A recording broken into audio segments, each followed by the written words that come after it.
Hey guys, welcome back to the channel.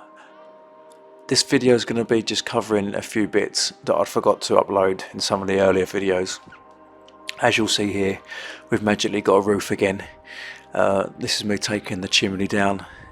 This was the easier chimney of the two to take down because I could just literally launch it straight down into the pile of tiles and rubble that was on the floor. So it went relatively quickly, no major issues. The chimney on the other side, however, was very close to the neighbour's house, and it appeared to be a lot older than this one. The bricks were, a lot of the bricks were blown, the mortar wasn't very good, and it wasn't very stable. So that took a bit more care and a bit more precision to take apart, whereas this one I was able to just smash it and launch it to the floor, and it all went pretty well.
So here I'm taking the ceilings down.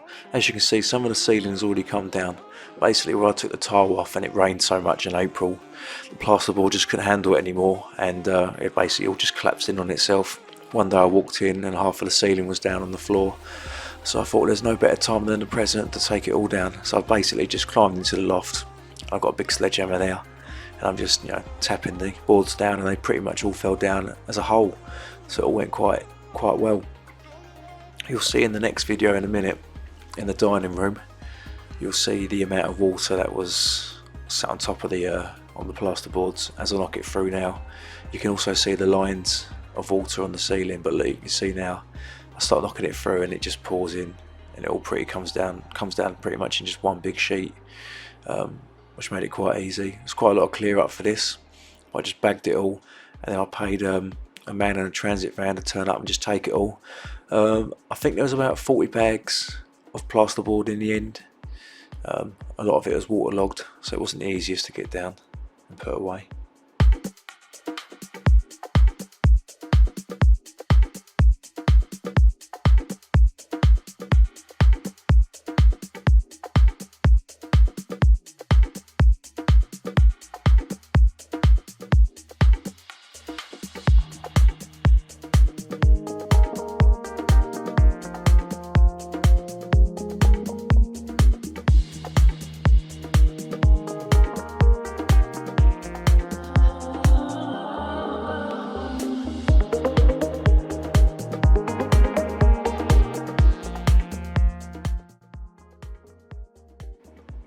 So just a little update. As you can see now, the roof is off, the ceiling joists are down, and it's just the walls. So that's a case of knocking the internal walls down and preparing the top of the walls ready for the sole plate. We changed the plan a little bit and decided we were going to knock the two hallway walls down and then rebuild them out of timber. So we can take them back down at a later date if you want one wide spanning long room at the front. And also because the hallway is pretty narrow, we wanted to increase the width of the hallway a little bit. So by removing and opening the hallway up slightly and rebuilding the timber walls, it means we'll get slightly smaller bedrooms on the front but a more spacious hallway Obviously the bedroom sizes on the front isn't critical because eventually we'll have the 4 bedrooms upstairs, so it's a sacrifice worth making. So the next video you'll see me knocking all the walls down internally. So we've got that to do, which was about an extra 4 days work and another 16-ton grab lorry to take it all away. You can see there, which is quite interesting, not all of the porch originally was a porch. That bit on the front there was an external bit that you just walked in. You can see the external render there still in that little rectangle, so that will be getting knocked down as well.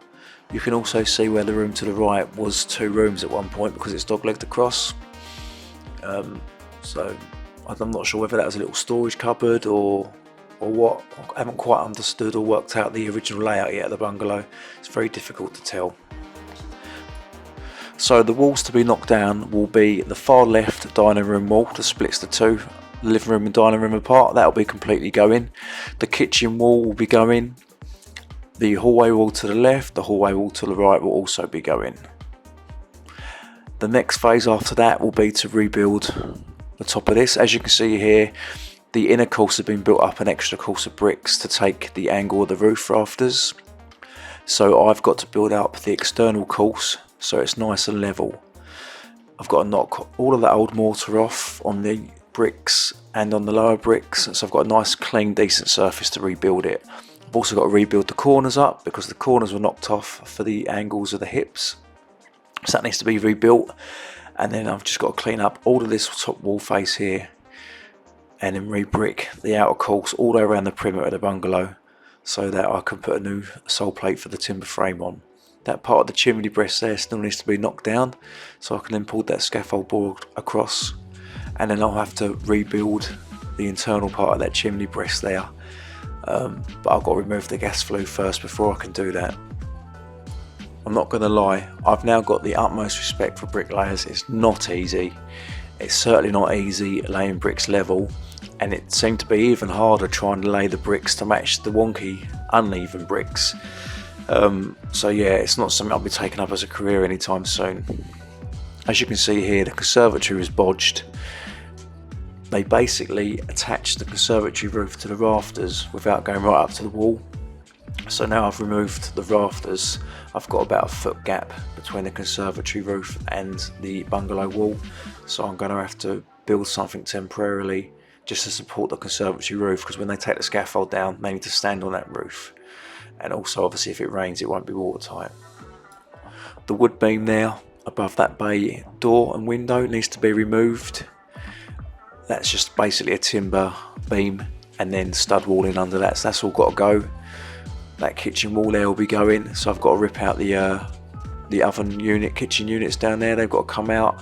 Got to take that worktop off so I can then knock that wall down. All that timber in the garden is the ceiling joists, and then you've got the roof timbers underneath that blue tarpaulin there in the corner. And you can also see the about 40 bags of insulation from the loft still in the back garden. Unfortunately, where it's got so hot, the sun has burst a lot of the bags, so I've got fiberglass everywhere, so I'm going to have to tidy all that up at some point. The garden is overgrown now as well. It looks quite nice in that video, but it's actually about head height now, some of the weeds, so it's not great. That chimney breast to the right will be coming out, and then built-in cupboards will be coming out. Thank you for watching, and I look forward to seeing you all on the next video. Cheers.